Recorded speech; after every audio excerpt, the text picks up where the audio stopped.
आपण पाहत आहात बागलाण वृत्तांत, खबरबात महाराष्ट्राची। नामपूर येथे स्वतंत्र अप्पर तहसीलदार कार्यालयाबाबत जिल्हाधिकारी यांनी मागितला प्रस्ताव। नामपूरकरांची स्वतंत्र तालुक्याची निर्मिती लवकरच पूर्ण होणार।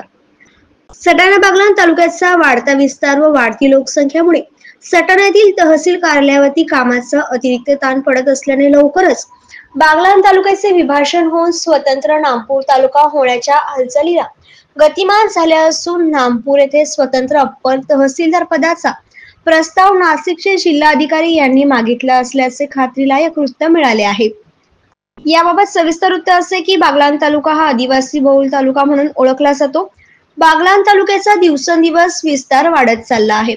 तालुक्यातील वाढत चाललेला विस्तार यामुळे सटाणा येथील तहसील कार्यालयावरती कामाचा अतिरिक्त ताण दिवसेंदिवस वाढत चालला आहे।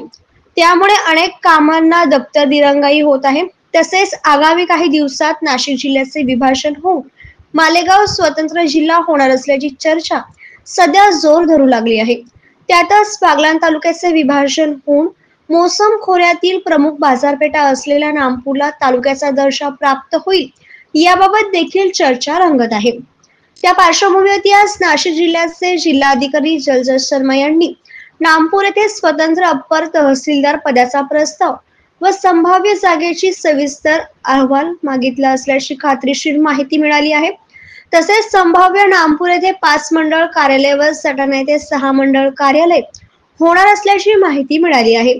यामुळे भविष्यात नामपूर तालुका अस्तित्वात येण्याचे चिन्ह निर्माण झाले आहे। सटाणा येथील तहसील कार्यालयाच्या कामाचा ताण कमी होण्यास मदत होणार असल्याचे स्पष्ट झाले आहे। बागलाण वृत्तांतसाठी संतोष जाधव।